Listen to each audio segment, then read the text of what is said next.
Innovation in general, I see as doing something new or different, something that hasn't been done before, or you're doing something that's been done before, but you're doing it in a way that is different to make it more effective, more efficient, or just to work better.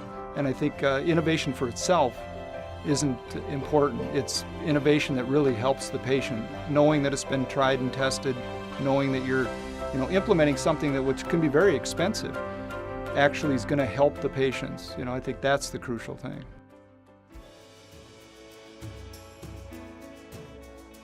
So many people suffer from sleep apnea syndrome, and the standard treatment is CPAP, which many people cannot tolerate.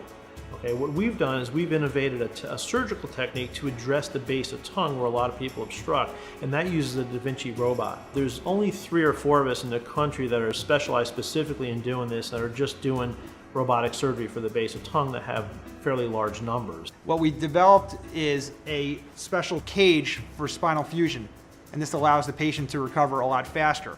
And it also allows the surgery to be performed with less blood loss and a lower infection rate, and all the other benefits of doing a less invasive surgery. One of the 2 major things that we're actually introducing now here in our Middlesex healthcare system to find breast cancers earlier one is 3D tomosynthesis, which is very exciting. It's a better mammogram.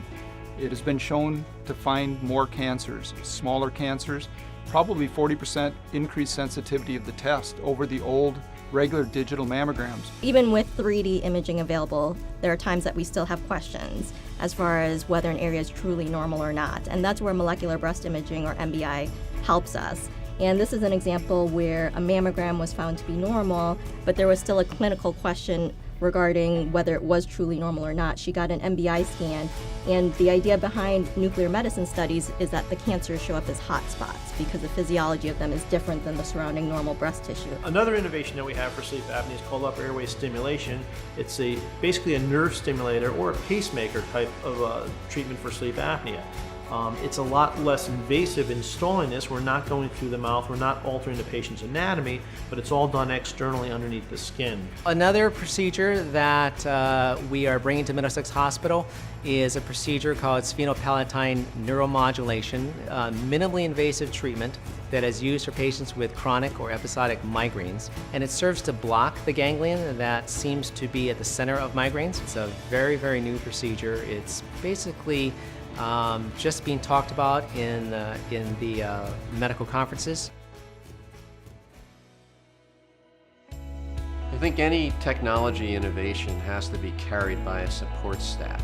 I think at our hospital we have a great compilation of skills between surgeons, nursing, medical staff, and administration. I think that staff here, both in the operating rooms and on the floor, are able to accommodate for new techniques and new procedures and have the level of flexibility necessary to introduce these new techniques.